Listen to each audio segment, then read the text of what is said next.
Hello everybody, this is a Chinese elm and it's probably the oldest tree I've got in my collection. Not the first bonsai I ever owned. I killed several trees before I got the hang of keeping them alive. If memory serves, because I didn't take records back in those days, I bought this tree when my eldest daughter was quite small at the Bath and West Show as a starter tree from their bonsai exhibit, and my eldest daughter is 30 now, so this tree is around about, give or take, 30 years old. And let me give you a bit of a tour.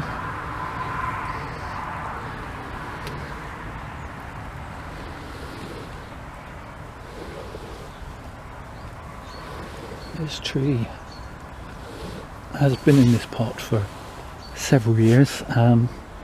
I've never been entirely happy with the pot. I feel it's too big, and I've actually decided I think this tree would look nice in this slightly smaller, slightly deeper pot. And now that the leaves are beginning to open and the buds are swelling, is the perfect time to repot. The books would tell you it's a little bit early, but you have to listen to your trees before you listen to your books. The trees haven't read the books, and they go by their own time scale. So the first thing I'm going to need to do is get this tree out of its pot and remove some of the soil from these roots and get rid of all this moss that's been growing over the roots. So let's see if we can start doing that. Okay, so remove the standing rock. You may notice a lot of my trees have standing stones in them. I have a kind of interest in those as well, possibly because I'm only about 30 miles away from Stonehenge as the crow flies, and regularly drive past it, so it's often been in my consciousness, as it were. Okay, this tree shouldn't be fastened into the pot in any way, but there she comes. Okay, there we go. That came out fairly nicely. Put that into the tray, and we'll see. We can't get some of this soil off enough to get it into the new pot. Okay, so here's a close-up shot of the buds before I do any further work. As you can see, they are beginning to swell, and in a couple of places you can actually see that the leaves are beginning to burst forth, and so this is an absolutely ideal time to repot this tree. So I'll zoom out again, and we'll start working on cleaning up some of these roots.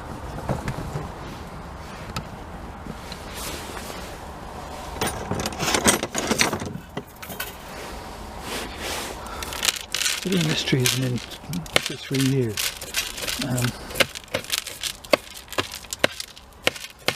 I expected to find lots and lots of roots going round and round and round, but because this is quite a gritty mix it's in, roots tend to split off rather than go round and round, giving you that bit more fibrous rootage.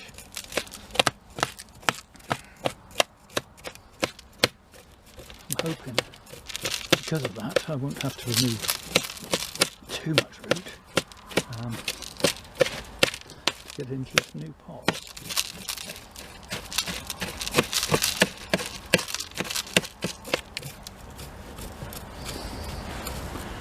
Now, one problem this tree has always had, and I've tried several methods to correct it, is a very one-sided nabari. So these quite good roots on this side of the tree, but nothing on this side. I've tried all sorts of things. I've tried grafting roots into place, I've tried cutting into the bark and treating it as a half an air layer, and it steadfastly refused to provide me with any roots on that side of the tree. So I'll have said before, if you're a returning subscriber, you'll know I don't show my trees apart from here on YouTube. I don't enter them in competition. So, whereas having no roots on one side would be a serious fault in a competition tree, this is for my pleasure and yours if you enjoy it. But I realised a long time ago that I could lose sleep over the fact that it's only got roots on one side, or I could just go with it and live with it as how the tree wants to be. Trees will react to the way they want to react, not the way the books say they should, or the way you want them to.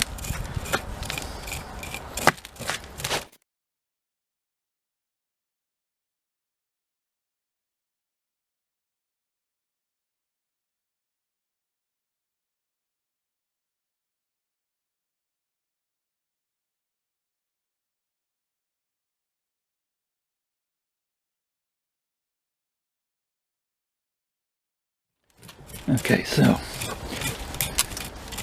yeah, I don't know how well that's showing up on camera. Let me zoom in on that.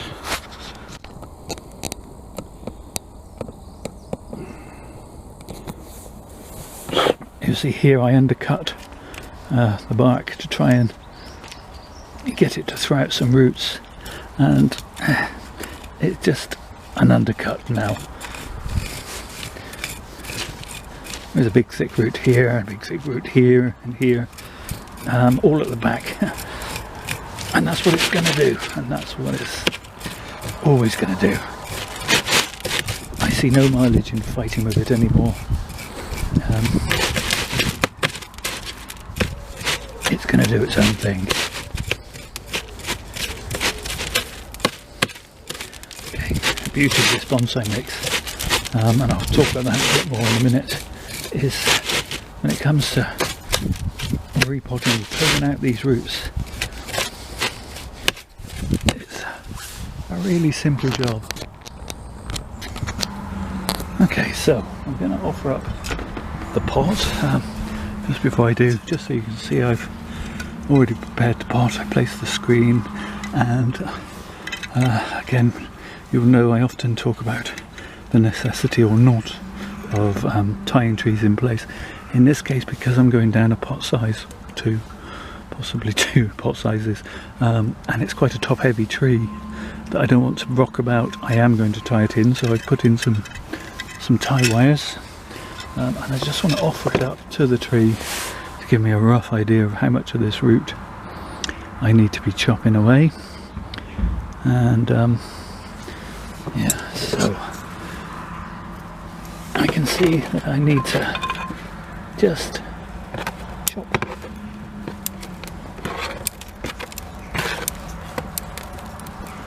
Not too scientific. Yeah. So that's, I need to take off about the same amount on the other side.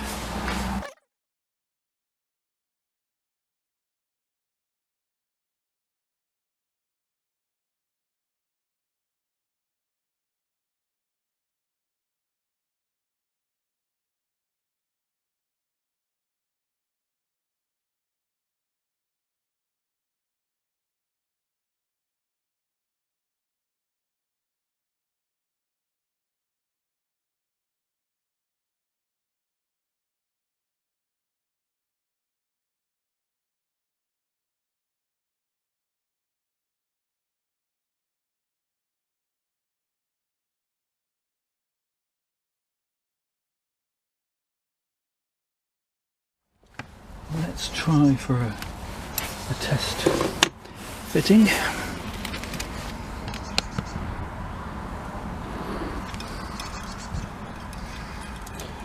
Not quite. Okay, so I need to take more of this side to compensate for this first branch leaning to the left. Perfect. Pretty much perfect. Okay, so the tree fits in the new pot. This is all the root that I've removed. It may look drastic, but because this tree is just starting into growth now. All the stored energy is going into making leaves and roots, and it'll start to sprout. And it's a very strong tree, so I think it will soon grow into its new pot and be quite strong. I am of course going to take some off the top to compensate. Right, let's clear this out of the way, then we can begin to pot this tree. Yeah, okay, so it's quite a tight fit in the pot, but I think it's going to look really good. So let's get some bonsai soil. This is my own mix.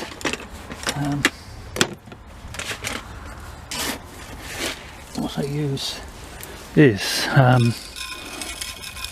kind of cat litter marketed in the UK as Sanicat Pink, and it's non-clumping, and that's this sort of vaguely pink stuff.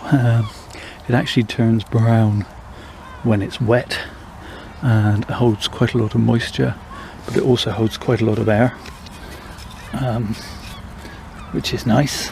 It's quite big sizes, so I use 10 parts of that and 5 parts of potting grit or horticultural grit, which is an inert material for drainage, and then I add to that some organic material, usually in the form of compost, whatever I can get my hands on, and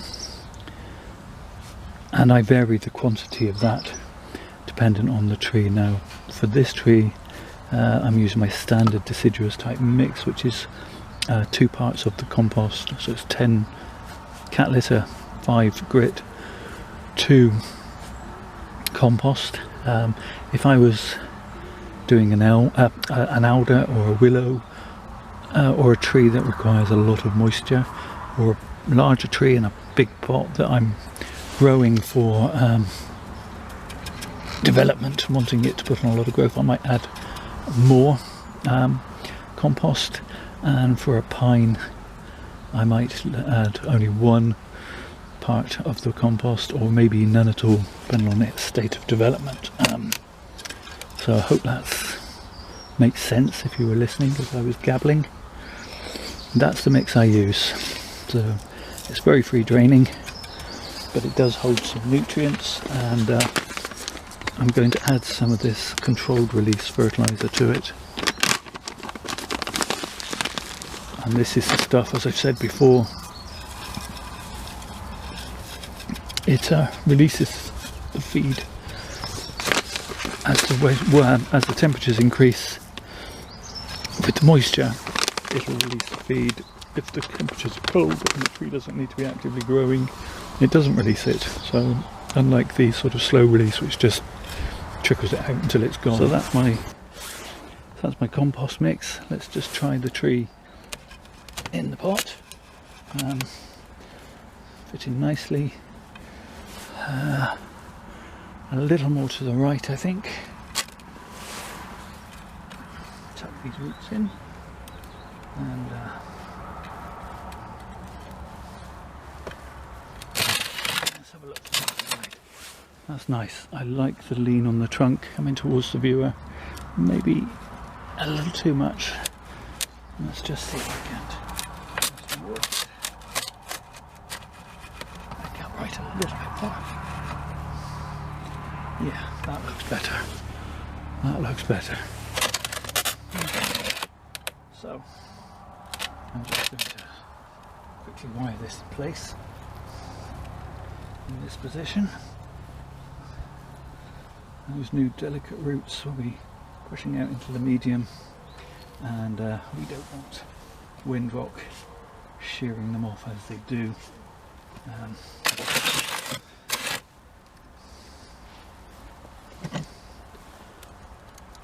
This will just hold the tree nicely in its place. It's just pull and twist,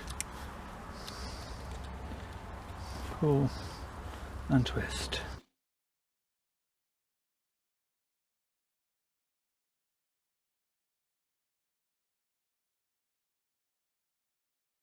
in and begin to backfill.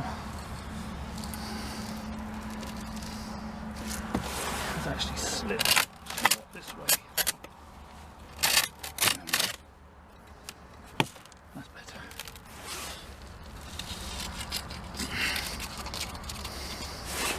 Now, teasing it down the side when you haven't got a lot of space can be a bit tricky. You do need to make sure that you've got your compost in all the nooks and crannies.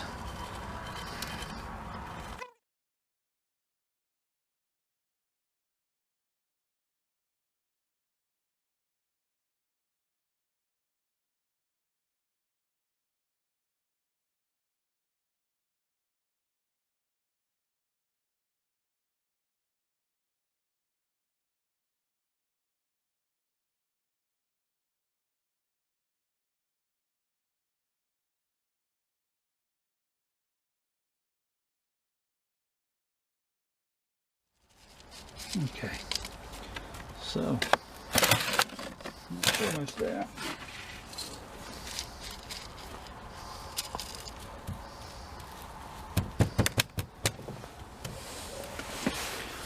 Okay, let's get me watering can, we'll give this a drink.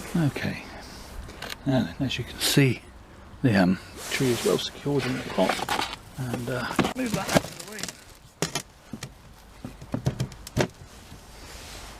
And give it a good drink.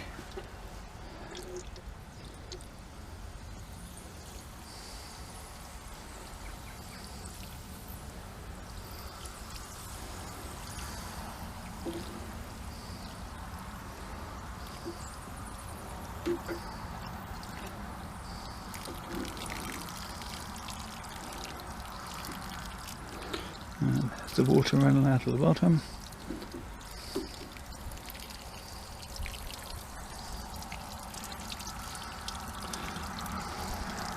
As you can see, it is nice and free draining, and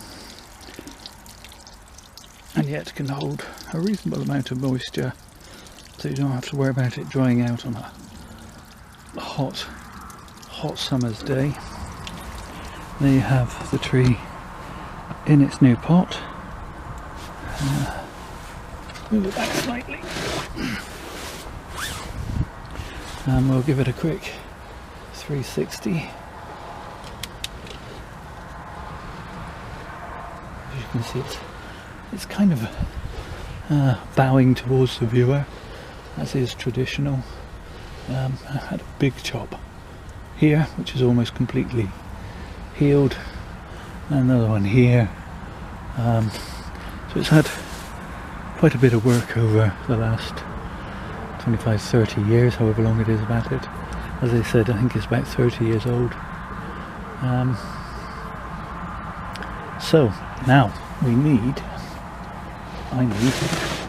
to do some work at the top here, just to give it a chance to grow away nicely, because I have removed probably a third of the root ball, and I'm going to have to remove some of the top growth to compensate for that.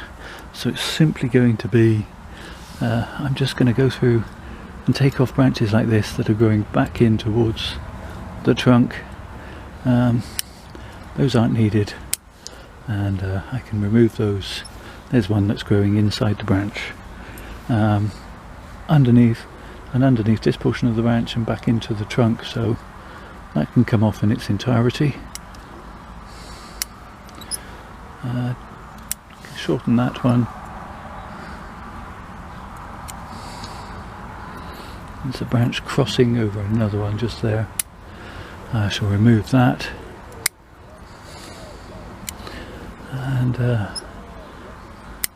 wherever I see branches crossing, they can be shortened back a little, growing in the wrong direction.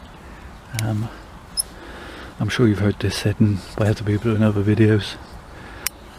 It's just a question of taking off any bits that are growing in the wrong direction, and at the same time, as I say, that will give this tree some balance. Now it's lost some root, it's lost some top growth, it'll grow way stronger, and it won't have to, the roots, the top growth will power new roots, but the roots won't have to power so much of the top growth. Am I making sense? I hope so.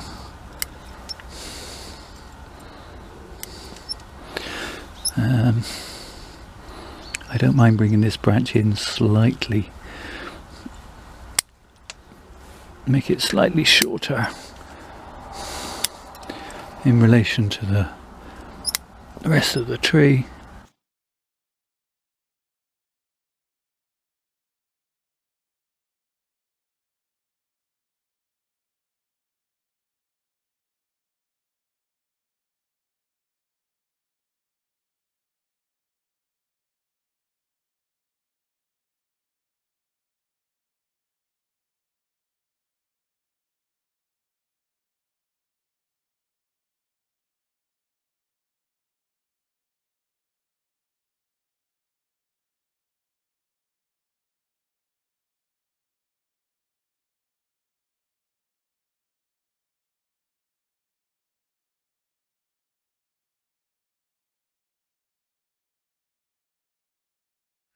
So let's move the camera back again. Zoom out and give you a full 360 degrees. Look, more. Gotta lose that. And that. I'm sure that wasn't there a moment ago. Also that.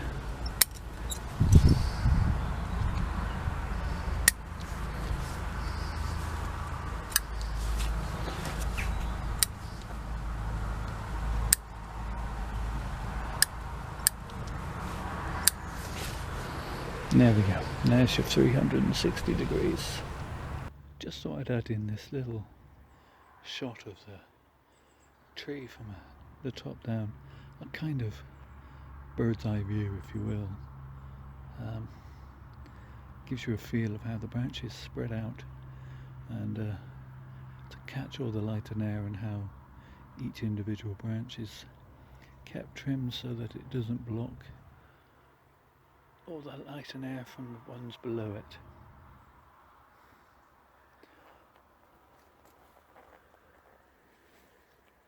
I hope you enjoyed this video. If you did, please like and subscribe, comment, tell me what I did right, what I did wrong, and as always, thank you for watching, and please take care of yourselves.